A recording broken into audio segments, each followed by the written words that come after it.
Hello, good morning, good afternoon, and good evening. Christopher and Stephen here again with Shochu'sday number 80. 80. Number 80, the 80th edition of the Shochu'sday festivities. And happy Shochu'sday. What's in your glass? Please tell us. Drop a comment if you're on Facebook or whether you're on Facebook or YouTube. I am drinking sparkling water, which is, Coffee here, yeah, as usual. In my just Mike Martino Mike. ceramic mug. Handmade. Fantastic. This is, what's it called? Karatsuyaki. Yeah, So Karatsu is a part of Saga Prefecture. They're known for this. Would be considered black porcelain because it's made with a dark clay as opposed to the white porcelain. And it's this dripping down the side of the cup is standard for kind of the classic Karatsuyaki style.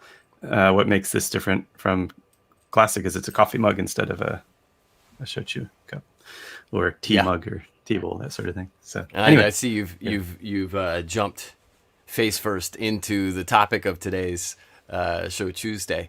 But before we get there, though, there is a little bit of stuff to announce. And one of those things, of course, is the Japan Distilled podcast, right? That is now that's right.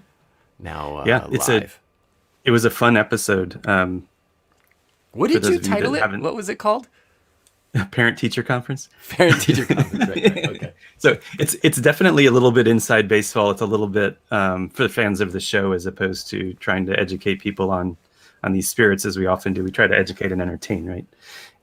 But in this episode, it was the last episode of the first season, and we really wanted to sort of reflect on how we felt the first year had gone, what we could do better, that sort of thing, and a little peek behind the curtain to what we do on the show and how we come up with things, and then what we're looking to do in season 2.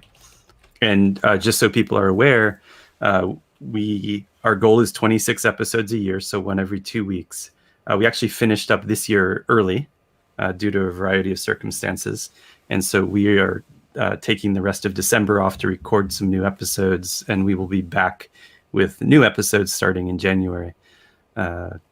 Just so people aren't missing us too much, they'll know why. But it was a fun one. I really enjoyed it. Gave us a little practice with interviewing rather than just talking to each other, which was the first 25 episodes.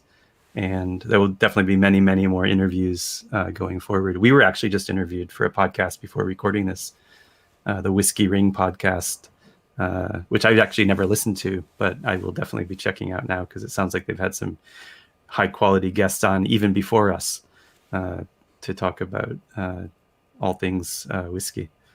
But anyway, how are you doing, Christopher? What do you think I'm good. I'm good. I am hanging in there. The expression that I tend to fall back on. I could deal with a lot more sleep, as I'm sure you could as well. But I'm bathed and I'm relatively perky. I'm on my second cup of Joe, so here we go. Yeah, I think if for people that don't believe that Christopher and I are constantly attached at the hip, we realized at about 1 a.m. last night while we were on a Zoom together, going over some things and kind of brainstorming, that we had to be on a podcast at 8:30 in the morning, and so we quickly and somebody said else's goodnight. podcast, which means like we had to be awake, Yeah. Well, it was really funny because our intro we had to re-record the intro because the first intro we did was I was like, "Hi, I'm Steven from Fukuoka," and Christopher was like, "I'm Christopher in Tokyo," and that was it. That was it. I was like, well, we could have done that a little better. So we redid them at the end. Unfortunately, the host of the Whiskey Ring, David Levine, he's more than happy to accommodate us, and we'll put things in the right order when it goes out. We'll let people know when that's coming out.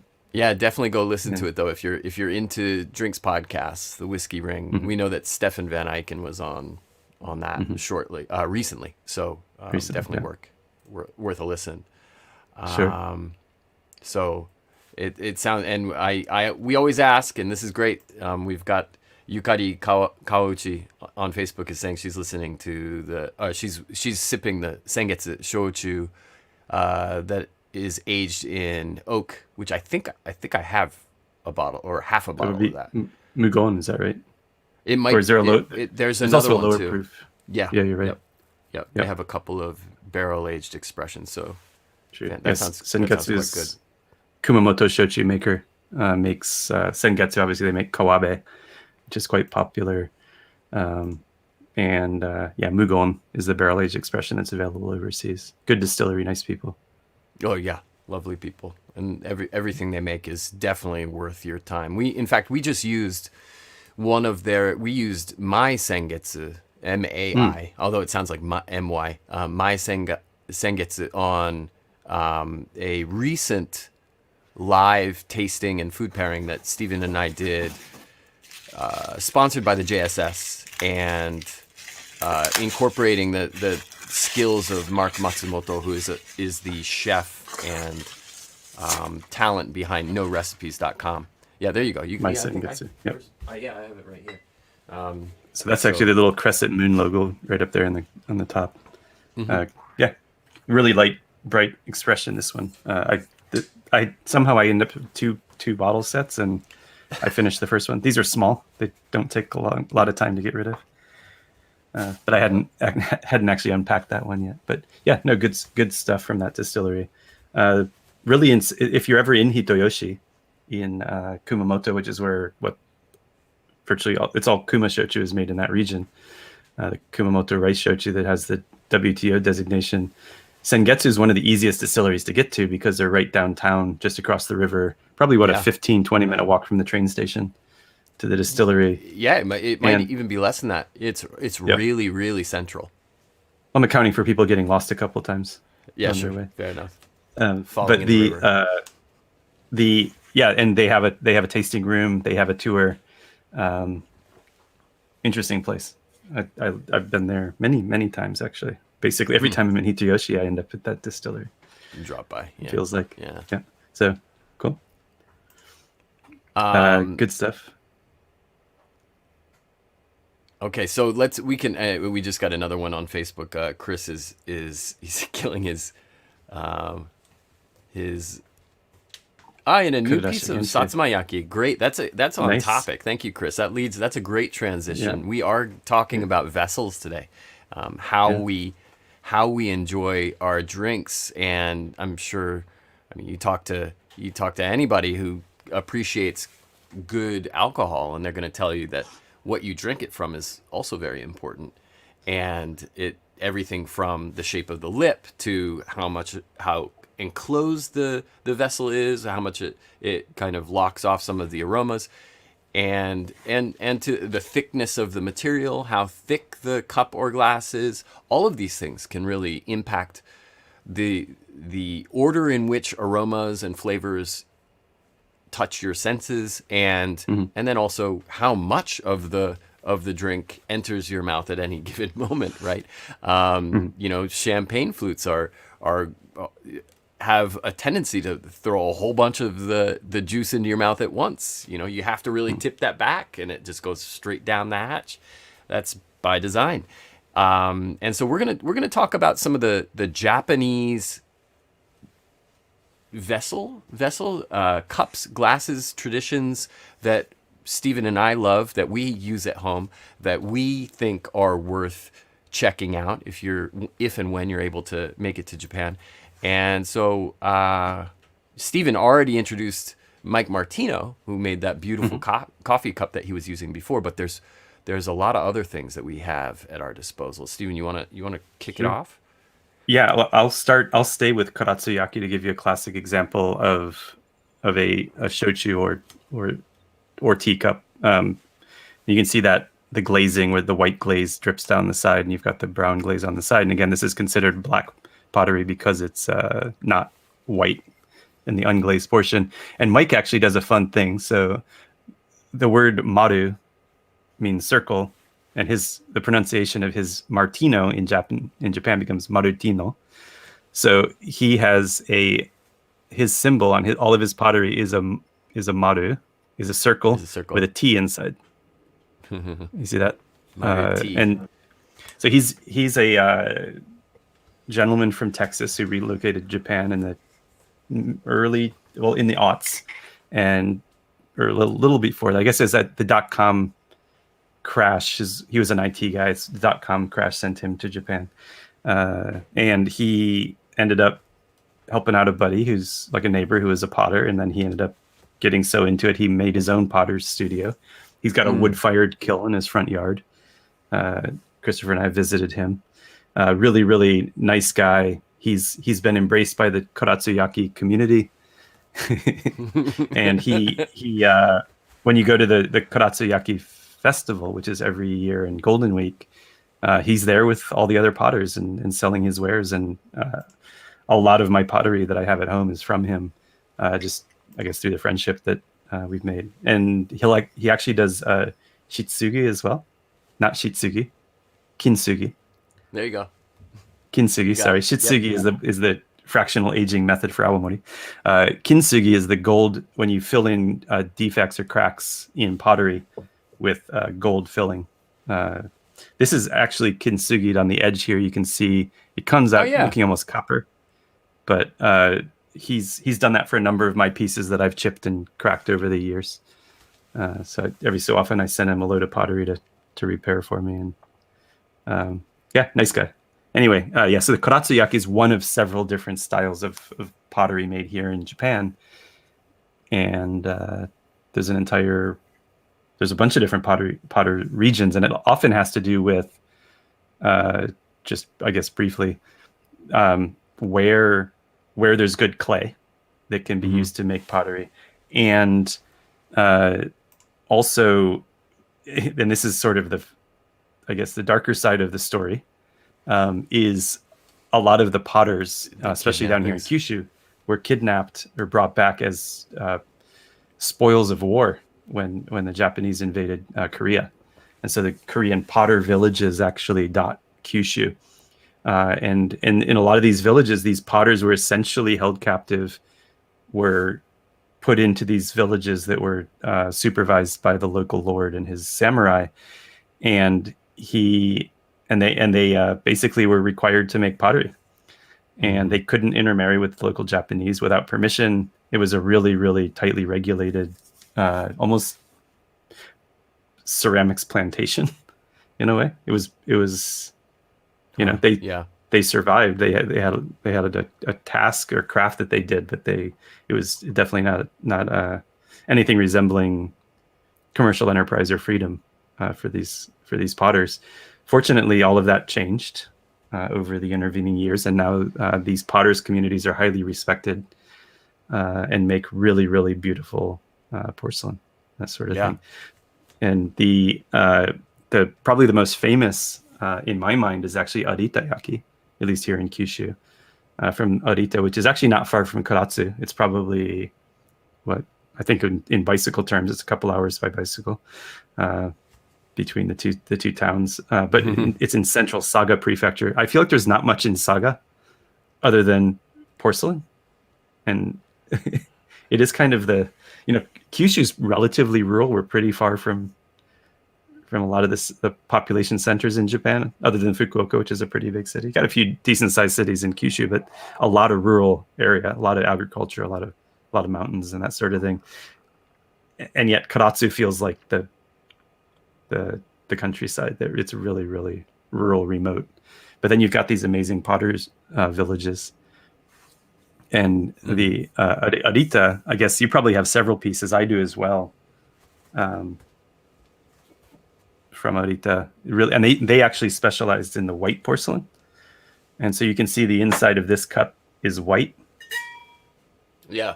All right, that's the unglazed portion. In this cup, this is an Oyawati Cup. And you can see it's fluted, almost like it's an open mouth vessel, right? So you're not capturing the aromas, you're letting them out. And this is if you go back and look at early Greek pottery, there's a vine pattern that's often painted. When the vine pattern arrived in Japan, it became octopus legs. Those are actually the tentacles of an octopus, which is the classic Arita style of the blue ink on their porcelain. And so this is an example of Aritayaki, which they do black and white in Arita, but the white is much more famous. It's really, when you see if you find, like, you go into overseas, you go into like a secondhand shop, an old antique shop, and you find pottery that says Japan. You find ceramics, like dinner plates, like essentially what we would call china, bone china.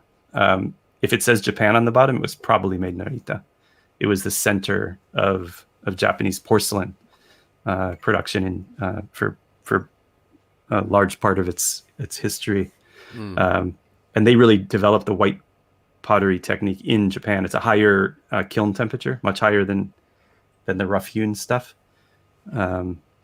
Much harder to make, and that's why it became so valuable, right? And it was really the Dutch, the Chinese, and then the Japanese in Narita who ended up making that style throughout the 19th, 20th century. So, yeah. Sorry, I'm kind of dominating. For some of the more rough hewn, I guess. I mean, a style that is very important down in Kagoshima is the Satsumayaki, and there's like Stephen said, there's a pricier, higher kiln temperature style, and then there's the everybody style, the more everyday style. And this right here is you may recognize this from the logo for Satsuma Shochu, the sweet potato shochu made in Kagoshima. This is called a Kurojoka, and it's a shochu kettle. And if you got a good one, it's the type of thing that is, it's kind of it becomes a family heirloom. Some of the, I've got friends down in southern Kyushu who have their parents or their grandparents joka, and this is a really historically important vessel for shochu preparation, I guess, or shochu warming, especially when you're drinking with people who are visiting, or you're drinking with other people in your family or your neighbors. And it's tied into the Maiwati tradition. Maiwati, of course, being when you take a shochu and you cut it 50-50 and you let it rest for a couple of days. You let it mellow out. You let it marry the spring water that you've teamed it with, and you get a really nice mellow expression of that shochu. And then you warm it in this kettle over an open flame. There are various ways to do it, but you can go to izakaya here in Japan, and sometimes they'll let you pick out your little cup, and then they'll put this on a little burner in front of you, and you just pour for each other, and it's a really cool social way to enjoy the spirit. So yeah, when you come to Japan, you may need to try and find yourself a Kurojoka, a black shochu kettle. Yeah, that's a pretty standard size. It looks like I picked up one of these at a secondhand shop, and yeah, I got the family size. I think you can fit about a 900 ml bottle of shochu in there. I think it's big. And I didn't realize how big it was until I got it home, and I was like, "Oh wait, this doesn't fit in any of my regular cabinets." Yeah, I'll have to bring it out sometime. It's packed away in a box in the closet, but yeah, no, that's a really really fun style. I like that experience. I think one of the first times you and I, maybe even the first time you and I drank together, was at a place that had those. So they're nice. They're fun. Yeah. I've got, speaking of Satsumayaki, another place is Miyama, which is a village east of Ichiki, where I make shochu. If you saw a couple weeks ago when I was at Yamato Zakura. This is from Miyama. This again is black porcelain. You can see it's got the darker clay, and you can see that the clay color is quite a bit different than what's being made up in Saga, and it really is what the local clays are. So you got a darker clay for this. This is actually it's just a very small service cup. This is what I tend to do my tastings in when I'm doing a focus tasting, because I like the shape. I'm often not worried. Often people use like a tasting glass, right? Something very formal that's whatever. Glencairn or that's clear, and those are great when you want to see color. But this color is so little part of the equation with shochu most of the time. I'm not too worried about it, so I tend to like to drink out of this.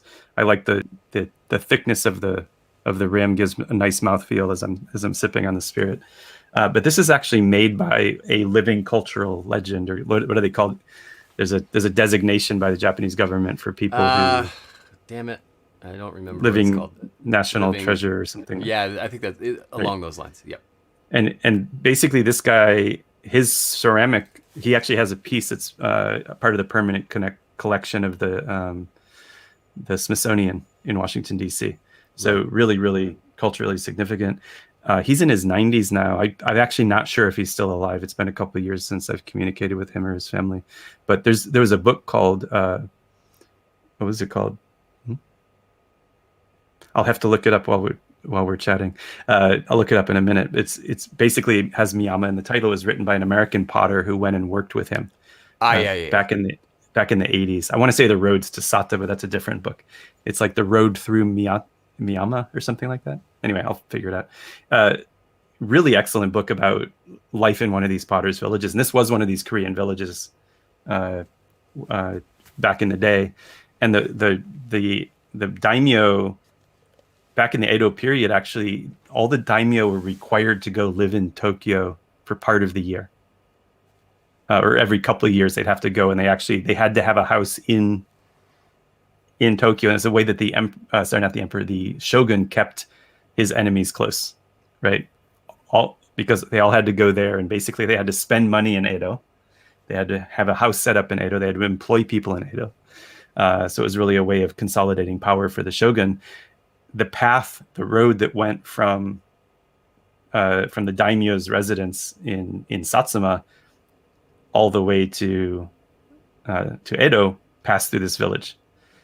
So the emperor or the daimyo would set up, or would always stop into the village and pick up his pottery and that sort of thing. So culturally, historically Incredibly relevant, significant. Yeah. town. And there's still probably 24 or almost 30 potters active and working. This guy's son has now set up a potter studio next to his dad's place. And this was actually probably made by a student of his, not the master himself, because he did not put his mark on the bottom, which you'll often on fine pottery find a mark as the Maru T, right? For Mike Martini. But other potters have their own marks. So this is probably made by one of his students, but it was really nice when I visited. He had I just unannounced, no invitation, no advance warning that I was going to come visit him, but I figured out where his studio was, because they have these maps of the town when you're in the village, and it says, okay, this studio is here, this is there.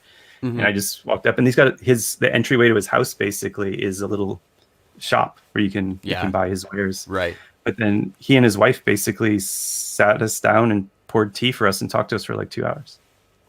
The hospitality was unbelievable for an unannounced guest. Sure. Right. But I think it had probably been a while since they'd had a foreigner walk in, and they appreciated the chance to chat. So really nice. And I found that these potters are like that, really, unless you get into the larger houses that are making it at scale with dozens of craftsmen. The smaller potters are always happy to sit and talk with you and share their stories and that sort of thing. So pretty cool subculture. And I think the pottery that's made down here in Kyushu is different because of shochu, right? You get larger vessels often. Yeah, you're right. I mean, you get the small ones that are for the Kurojoka that I introduced before, but then you get larger vessels that are designed for Oyawati in particular, and those often are made from clay. But another side of this coin is all of the glassware that's created. I went to Yomitan down in Okinawa, which is famous for a lot of the, not necessarily glass, it is actually a lot of earthenware, a lot of pottery. But there's also nearby, there's a glass blowing studio. We've got the Satsuma Kiriko style that's made in Kagoshima, where they do the etched glass, which is really intricate and expensive. And then, I've got an example right here of, this is actually an Oyawati Cup, this little glass used in, nice, in... that wasn't planned. No, it wasn't. Just, like-minded, single-minded drive to promote certain friends of ours. And this is a Oyawati glass from Kagoshima. This one's a little bit on the small side. There are slightly larger ones, but this is probably maybe a 90 mil pour, and it'll often have marks on the back. So if you want to do, I think this mark here is probably the 50/50 line right here. This lower flower, and it's where you would fill the hot water up to first. Then after it cools a little bit, you would fill it the rest of the way up with in Kagoshima sweet potato shochu. And if you wanted to go a little bit lighter on the shochu, then you fill it up to the second line, which would probably knock it down to about only 2 parts shochu at the top and then 3 parts water. And that's how you get your dilution correct, or the way that you like it. And everybody's different. Every brand is different. You got to kind of figure it out. It definitely is learned through experience in the shochu world. You just got to give it a shot. Sure. Not drink it like a shot. You sip it. This is a sipping drink. But these glasses are pervasive down in Kagoshima, and everybody kind of has their own take on. Yeah. Do they have a specific name? These are just, glasses with the you know what, they might, but I don't like local dialect. They might, but I always just hear them called Oyawati glasses. That's a good question, Chris, and I will ask that question the next time I'm in Kagoshima to see if there's any dialect word, any special word for them. Yeah. My suspicion is that there is not. Yeah. So just going on that, this is another glass. I think you and I received these from Yanagita, which is again one of our friends. I love this size because it's really good for either mizuwari or sodawari. And it has the same marks, but it actually has the numbers. 4, 6, 5, 5, 6, 4, and then you see where you're supposed to fill up to. There's a 10 at the top. The 10, yeah. So you can be very precise with this. I often use this to make whiskey highballs, to make gin and tonic. Just having those marks is extremely helpful, just right on the glass. So this is a common glass notation. These are obviously commercially made, right? These are factory made glasses, but definitely an important part of it. Going the other direction, you were talking about some of the more traditional glassware. Then you've got the Ryukyu glass, right? So this is untempered glass made in Ryukyu in Okinawa. Do not put oyawari in this. No. Untempered glass does not like hot water. I actually destroyed one of these early on, but there tend to be these, like this has a little bit of a yellow base, and then it fades up into red. They do all sorts of coloring like that. Yeah. Christopher's got a different style where they put in some line work and that sort of thing. So really pretty glassware. Great with your awamori. But I guess going back to ceramics for a moment, you've got, this is actually ceramic made in Okinawa. Yeah. This is the only, as to our knowledge, the only distillery on the planet that makes their own ceramics. And this is Chuko. And they actually mix clay from the north end of the main island of Okinawa and from the south end of Okinawa to make these Chuko ceramics. I think you've got a really big one behind you, don't you, Christopher? Is that a Chuko? This one? No, this is not Chuko. No, that's not. Okay. This is a Chuko. This has awamori in it. This is one of the aging vessels for that. Yeah, there you go. Got one of those Yep. here as well. Yeah. I got this big boy actually behind. This is also made by Chuko. Yeah, and it's pretty amazing when you think about it. I mean, you've got an awamori distillery, and within, how far is it? It's like a 6-second walk from the aging facility, which is this beautiful, huge wooden structure. It's massive, where they are aging tons of awamori in the clay pots. Where are the clay pots made? You go through out of the aging warehouse. It's just across a little driveway, and then you're walking straight into the potter's studio. And there's kilns in there. There's a couple of stations for people to be spinning, and it's remarkable. It's awesome. It's so cool. And then they you can basically, I want that awamori in that pot. It's really cool. It is. So it is. Yeah, love that place. Yeah. And this one, you see this sometimes. This actually has helpful fingerprint grooves so that you can keep a better hold on your cup. so that you Don't doesn't know slip why out of that your would be hand. 'Cause- necessary. Yeah, for some reason in Okinawa, I often see that, and also you see how sharp the edge is as it peels off. That also fits in your hand, so it doesn't slip out.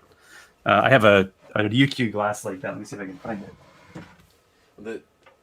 The one thing that's really cool about this this style is, and you can see it, and everyone's unique. They scald it. It gets scorched on one side. Yep. They have this technique where inside the kiln they have these things that kind of combust, and it'll scorch one side of all of the vessels that are nearby, and so it's called Gusukuyaki, and yeah, you can see it on Stephen's cup. That's scalding, the scorching, and you can see it on this.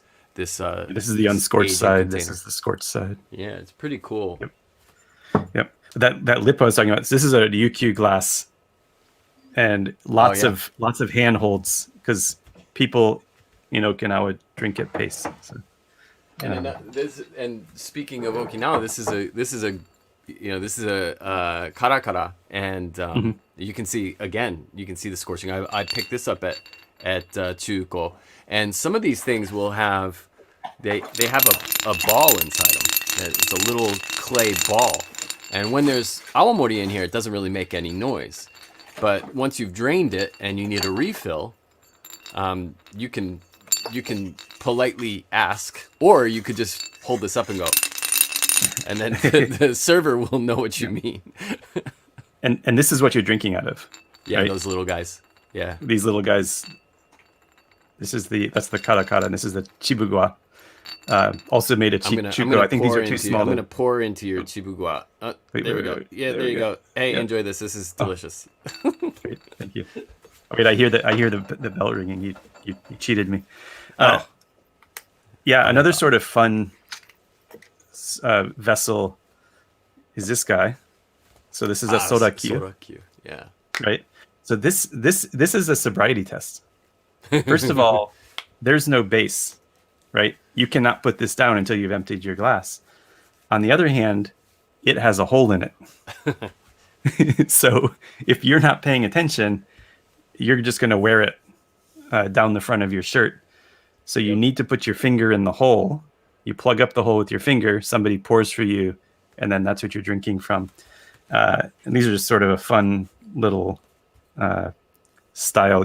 I tend to actually, when I remember, I take these to shochu tastings so that I don't use a lot of little plastic cups.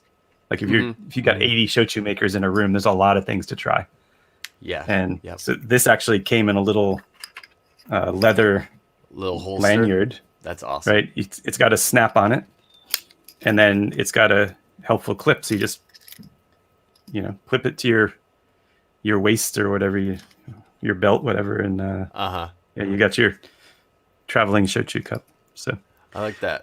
That's it. I've got one. I've got a sorakyu on a lanyard somewhere around here, and I don't see it. But yeah, I think I do as well. And people do that when they go to whiskey tastings too, right? I've seen lots of people with their own whiskey glass that they have in some sort of holster. I think that's a good way to cut down on the plastic usage. Absolutely. This is you'll recognize this guy from from Okinawa. One of our favorite, the best awamori, very easily arguably the best awamori bar in the world, Awamori Soko down in Naha, and he will especially with higher proof, something usually above 40% ABV, awamori, often very old, that has a lot of texture, a lot of weight, served room temperature. He'll often serve it out of one of these little guys into tiny little nearly thimbles. And he does it, almost like when somebody pours sherry, he'll give some distance between the cup and he'll pour it from way up here, and it's nice, slow, and you can almost see the weight of the spirit. You can see how much it's got girth, and it's just this beautiful kind of unraveling set of layers of flavor that gradually give way to one after the other on the palate. And so this is a really enjoyable way if you can get in there really great place to learn more about some of the older Yeah, expressions. that was actually one of my favorite experiences of last year, or of the last year. I guess we were there in what, We were March there in we spent. March. Yeah. Yeah, and that was my first time to be able to get into Awamori Soko, because before the pandemic, he was a private bar, right? He was a members only. You kind of had to know somebody to get in, and then you could become a member. And I had never been with anyone, so Christopher took Yeah, I me. think I became a member in like 2017 or something. So, Yeah, yeah, but pretty great it's spot. yeah, it's a pretty cool place. They got a damn fingerprint reader to get in. If you, Yeah. it's hilarious. Yeah, that's a great spot for sure. And it was actually on that trip that I realized, I came to the realization, as much as I love sweet potato shochu, that my single favorite spirit is long aged awamori. It's just really, really fantastic stuff.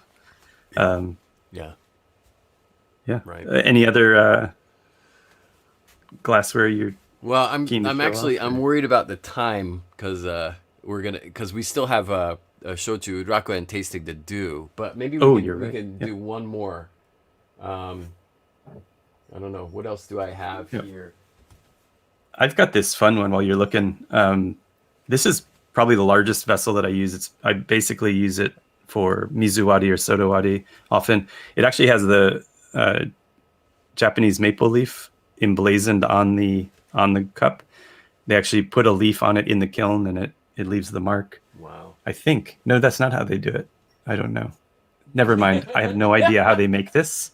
But these cups actually are made on the path leading up to Dazaifu, which is the famous shrine here in Fukuoka. And it's all of these souvenir shops after souvenir shops, and suddenly there's a potter's studio, and the guy's in the Right. back making this stuff, and he'll put this. This is his signature. He has the maple leaf on his on everything. It's plates, it's bowls, it's all these sorts of things. But it's just such a great size for mizuwari, or I mean oiwari if you're going fast. Sure. This is Sure. about the same size as the about the same fill as this Yanagita cup, just to give you a sense of scale. It's much larger than a typical Oyawati cup. It is. It's definitely a commitment. Yeah, and I had mentioned the marks that the Potter's put on. You can see he's got his little emblem there on the bottom of this cup. Yeah. So that signifies it was made by the master. So, yeah. Anything you got? Anything else? Yeah, my last one is, and it's amazing timing because Chris over on Facebook just asked about, do you have dachibi? And I do. It's what I picked up right when he mentioned it. This is a traditional Awamori hip flask, if you can imagine that. It's rounded, you can see, and you know, people with agriculture, you know, working in the fields, they used to, you know, maybe I think it was probably over the shoulder. They had a rope, and then would just hang at their hip. And during the break, you know, you just take the edge off, I guess. But yeah, this is a you know, pretty typical motif for ryukyu with the fish and the very colorful. Yeah, it's pretty. So yeah, I've never actually used it, but I do not have one of those. well, there you go. Yeah. That's something to pick up next time you're down. On my last trip to Okinawa, I was completely focused on as much chuko ceramic as possible. Yeah, sure. I came back with the ones that we showed you, but also like a 5.4 liter pot. It's on the floor. I'm not going to pick it up because I don't want to put my back up. But yeah, fun stuff. Yeah, and question just came through. Actually, where can we buy this stuff online? And it's really a crapshoot. Right. I mean, I'm sure that Amazon has some stuff. A lot of what's going to come over is going to be more the larger studios, more mass-produced kinds of products. Kind of just pressed and made at scale. Yeah. So it's hard to know. I know that there's a nice sort of Japanese home goods store in New York City that I used to visit. There is the MTC Kitchen, which that has more of the mass-produced stuff. Let me see. Sorry, I'm going to Google this in real time. This is not going to take me where I need to be. New York City. Sorry. Yeah, and Mark just made a good point. Like, there are lots of shops on Rakuten in that marketplace that will ship internationally. So it's there may be options on Rakuten Marketplace. Oh, that is a good. Let's see, Japanese antiques. That's what I'm going to search. I think it's called Makari. Yeah, it's called Makari, Makari. Huh. Okay. Home goods store. It's antiques and fine art. Maybe I'll copy the Google Maps link and Throw that in there. Yeah. Cool. Yeah. This store has really, really nice ceramics. I don't know what they do as far as shipping. They do appear to have a website. I don't know if you can order online. For me, when it comes to buying ceramics in particular, I always want to hold it in my hand before I make a purchase. There's something about getting the right weight, the right feel. Last time I was in Arita, actually, I poured through dozens and dozens and dozens of cups before choosing one. Right? Just not when I say poured through, I don't mean pouring liquid. I just mean like holding them, seeing how they felt. Yeah. And I know we said we were done, but this is actually the one I settled on. Yeah. It's just completely white porcelain, but I really, really love the grip, how it feels in the hand. But you wouldn't know that unless you held it. Right. Yep. So for me, I want to go to the studio. I want to go to the store. I want to hold it. I want to feel it. What's the weight? Yeah. Does it have the right balance? All that sort of thing really matters. I think more so for the ceramics than the glassware, but it's fun to explore, and hopefully, as the world returns to normal and people can get back to Japan, you'll have opportunities to visit these places yourself. Yeah. Of course, next best thing is if you do find a store like Makari that has a nice selection, you can go in there and hold the things and choose the one you love. Yeah. Yeah. So, all right. Well, let's close this out with a very quick shochu rakuen tasting. We're only on our fourth one, which is like the fourth of I think it's 4 out of 17 from the first set, and the second set is still in my genkan. But it's Christopher. I think you're. What? It's isn't it more than that? I think there's 3 boxes of. Oh, you might be right. Yeah. 6, It's about 5. 34, 35. Yeah, I'm talking about just the first box, the first big box. There's 3 ABC sets, so we're still in the fourth bottle from set A. This is a barley shochu from Bungo Meijo, and 28% alcohol. 28%. Yeah, that's very interesting. And this is an Oita Mugi shochu maker. Oita, you'll remember we're talking Ichiko is Sama Shurui is the most famous of that tradition. Tends to be light and fruity because of the vacuum distillation. This one has a bit more going for it. Just fresh open, get the neck pour in there. Gonna give it a second to open up. Yeah, but it was grainy and a little bit. Wow. Yeah, very grainy. A lot of the barley comes through. So this strikes me as more of an atmospheric distillate, not knowing a whole lot about it. Yeah, this is 100% barley. So barley koji, barley, and then it's also all domestic barley. So they put a little love into this.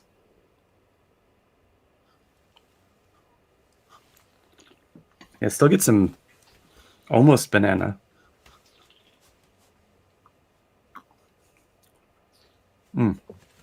That's very interesting. I like that. Yeah, really, really sweet at the attack. Then it's got some layers. It's got some really interesting things going on. That's nice. This is I think the first of these distilleries that I don't think I visited. The first one from the Rakuen lineup that we've tasted through. I don't believe I've been to Bungo Meijo. I've been in the area a million times. What's Meijo? Sorry for Meijo is basically means it's a business term for brewing. Okay, and And Bungo is the region. It's the area. Is the region. It's Yeah, an that's old correct. name of Oita Prefecture. I think it was one of the domains in the area. Mm-hmm. And so they're local. You've heard of Kobe beef, right? Which is Kobe Gyu, Mm-hmm. right? So you would say Kobe beef. So you have Miyazaki Gyu, which is the Miyazaki beef. There is Bungo Gyu. So the famous beef from Oita is called Bungo Gyu. So they use the old name for that as well. But no, this is a really interesting drink. I like it. What do they pair it with? Let's see. In the Rakuen booklet, they say that it pairs well with hitokuchi spare rib. So bite-sized spare ribs, I guess is how you. That's a really small pig, isn't it? You got a really big mouth. I guess so. Yeah, these are. It looks like the meat itself has been stewed for quite a while. It looks extremely soft, and they've chopped the ribs into really short sections. Oh, gotcha. Yeah, I've actually seen that style of service for spare ribs. Cool. No, I can imagine that this would go really well with something like that. Yeah, apparently the sauce is a very fruity sauce that includes a strawberry jam is used in the preparation. So it's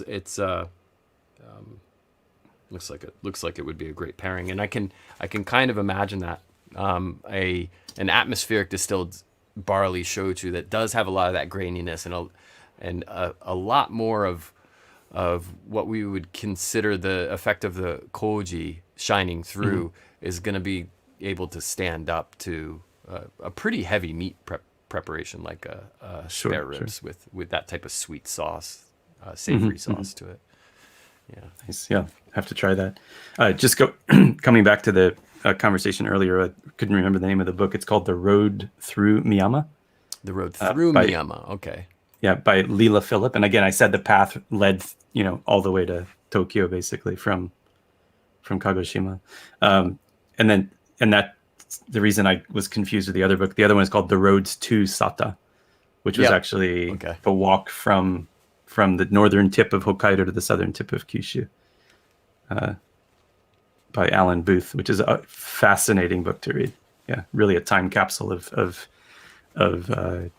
rapidly developing bubble era Japan. So we did get a cool book. We said we were going to review books more moving forward, and you got one in there. Good, because I had forgotten about that. So yeah, The Road Through Miyama is great too. I recommend both of those books if you want to learn more about life in Japan. And that they're both from that era. They're both sort of 70s, 80s stories. So pretty cool. Yeah, nice. Well, another fun one. I don't know if you want to talk about newly open. We might not have enough time, but do you have anything that's newly open? Well, it's newly open and newly finished. Boom. This was a sample that I got at that restaurant show that we had recently in Fukuoka.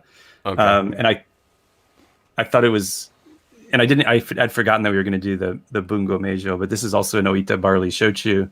And the only reason I know that is it says Oita on the back, and it says Honkaku Shochu, and then it's domestic barley and barley koji. You can see the label's kind of fun, but it's just a sample bottle. And all I know about it is it's from Murezuru Brewery, and it's called Liberation. Wow. But they do not have an ABV on the packaging. Okay. So I'm sure that they have brochures at the table, which I probably didn't take. But unfortunately, my kanji reading is not as good as yours. I'll have to take a picture of the back label to see what it is. But I found it really interesting. I think it might be a blend of vacuum and atmospheric.